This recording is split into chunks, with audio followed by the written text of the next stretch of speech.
we didn't know anything. I had to look it up. I had to Google it, find stuff on Reddit and Twitter to see like where the Ballroom 20 line started, where the Hall H line started, when to go and what to do. And I was like, I think we'll be okay if we get there at 3 a.m. I remember feeling prepared for this in a way that I would not have been if we didn't do July 19th. You said that before. You said that before. Really? Yes. Okay, because you mean June 19th. Yes.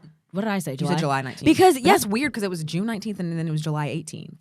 Yeah. A month later. I always think about that. And then And also you took the lead. It was like, okay, Amber's got the Twitter updates, and then I took the lead for Comic-Con. Yeah. I was like, and it was like Amanda's got the intel. Yes. And it was something because it was just like no one's gonna we don't know anybody. We don't have friends here. We need to just look at what people are saying online, and we need to make how allies. And we make allies on the ground. Yes. And so we said, okay, let's go get in line for Ballroom 20, which is for Sherlock Holmes, Entertainment Weekly's Brave New Leaders, which Tyler Posey was on, as well as Matt Smith and Stephen Yun and Kit Harington. And someone else we can't remember. What a panel, though. Like, I know. Can you imagine if those guys were together today? I would literally kind of lose it. I think it was somebody named Sean. Sean? Was it? It wasn't Sean Penn, was it? Amber, Sean Penn is really old. Oh, my God.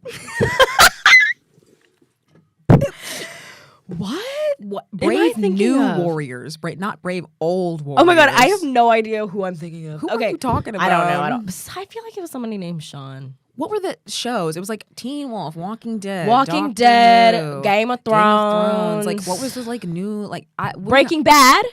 No. Was it Aaron Paul? Was it Aaron Paul? I think it was Aaron Paul. Was it Aaron Paul? Was it? I don't think it was Aaron Paul. I think it was, and I'm so sorry, but didn't care. Didn't care at all. Which is crazy. Didn't care at all. If I saw Aaron Paul today, I would be delighted. I am thinking about Tyler Posey right now. I'm thinking about him so hard right now. Okay, we need to talk about this. So wait. Okay, so you were saying something. You were saying something very astute, which I have not really ever put together so like succinctly as you did. But like me freaking out over Tyler Posey, you're like telling me when I made a good point. On the day we didn't meet One Direction, you were taking the lead, and it was like and we were prepared. We were more prepared because of it at Comic-Con because we did meet people on the ground. Yes, we did sort of make allies, and we had gotten a little bit more used to meeting people in lines. And when we met Sebastian Stan, which we have not, and when we met Sebastian Stan, you'll have to wait another episode. Will they? Yeah, we can't get into it. We can't get into it. It's and I was thinking about it. In the last episode, I was like, we can't do this or else we'll never shut up. We'll just know that it involves a very cold night, about a handful of people, once upon a time, fans directing you there. Once upon a time, and Sebastian Stan shirtless in Picnic. Did we meet Sebastian Stan and Jake Epstein the same night? Like back to back? Yes, because we met Sebastian Stan and then we met him again the next night, and then we met Jake Epstein. Was walking home. No, Sebastian Stan was walking home. But so was Jake Epstein. They all have to walk home. It's New York. I know. That's not my point. No, Sebastian Stan was walking home.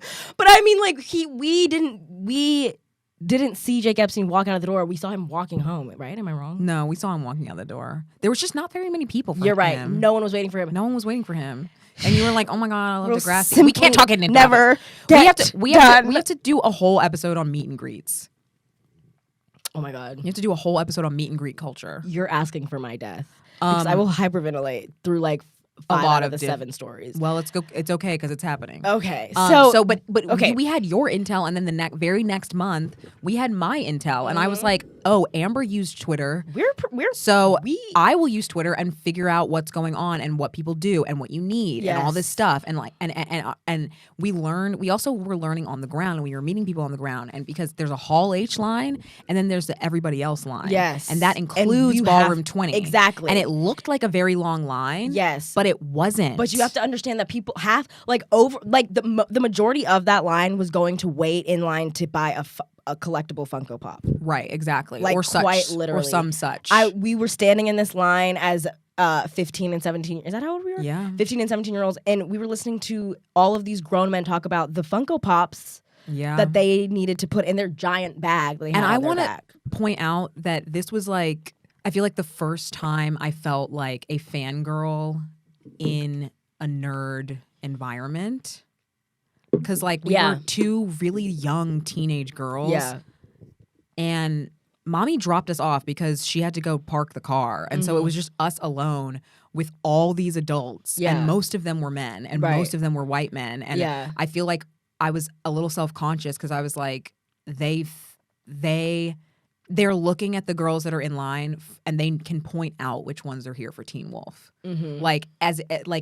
Because a couple years before, it would have been us there for Twilight. Mm-hmm. But I'm like, I remember in my head thinking like, I want them to know that I'm also here for Marvel. Like, they have to know that I'm also here for Marvel. And I was like wearing Marvel stuff, and we watched Avengers in line on my phone. Oh yeah, and because I just kind of like was like I'm having like, you know, the best of both worlds, like double life crisis, like the double life of being like a fangirl who just met 5 Seconds of Summer and went to a One Direction concert, and also like a nerd who is here for Marvel. Yeah, right. And Doctor Who. Yeah. And also Teen Wolf. Yes. And like, Hunger Games was there that summer. Remember? Hunger Games was over. Mm-mm. Yeah, wait a minute. In Hall H, was Josh Hutcherson there? Yes, he was. Amber. Yes, he was. Did you see him? What's going on? We all saw him. We didn't see him. Yes, we did. We saw him. His head was far away, though, because we slept outside for Hall H and still didn't get close at all. I don't remember this at all. I just remember Andrew Garfield. Pictures. I don't have pictures. Because of The Amazing Spider-Man 2. And we saw Andrew Garfield. I can't. We saw Andrew Garfield. I'm so sorry, because what's weird about the Andrew Garfield thing is it's unbeknownst to me what that trigger is when it comes to speaking about him, because I really loved watching him in Amazing Spider-Man in 2011.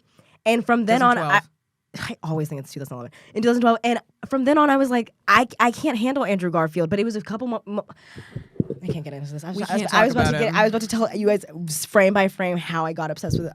We can't. No, he triggers something within me, and it's weird. Should we have like a white boy of the week episode? Because like there's a lot. I said that would be the longest episode. I said in the last episode I was talking about getting into Marvel and how it triggered me getting obsessed with a whole slew of white men, and it started with Tom Hiddleston, but it didn't end there. It was like, well, it actually started with Benedict Cumberbatch, who ended up being in the MCU later. Right. But Benedict Cumberbatch, Tom Hiddleston, Robert Downey Jr., Edward Norton, honestly, Mark Ruffalo, honestly, Chris Evans, Chris Hemsworth, Sebastian Stan.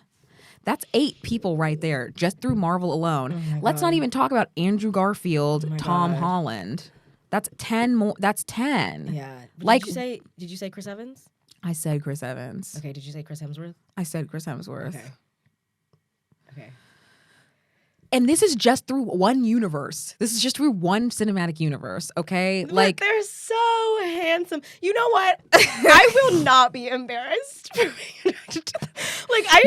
just got so giddy thinking about how happy Chris Evans used to make me. They're just so handsome, and like they're superheroes. They do. They make me kick my legs and giggle. And you get them on those press tours, and you pair them up, and they act like just like little boys in a class, and they're giggling. You cannot deny me of the gentle, handsome white men. No, you can't. Of the Marvel Cinematic Universe. And that's the Marvel Cinematic Universe, not to mention Teen Wolf, Tyler Posey. I know he's Mexican, but he is like... We are dancing around the fact that we have to tell this story. I think that we are actually avoiding telling this story. Tyler Posey, Dylan O'Brien, Tyler Hecklin, Colton Haynes.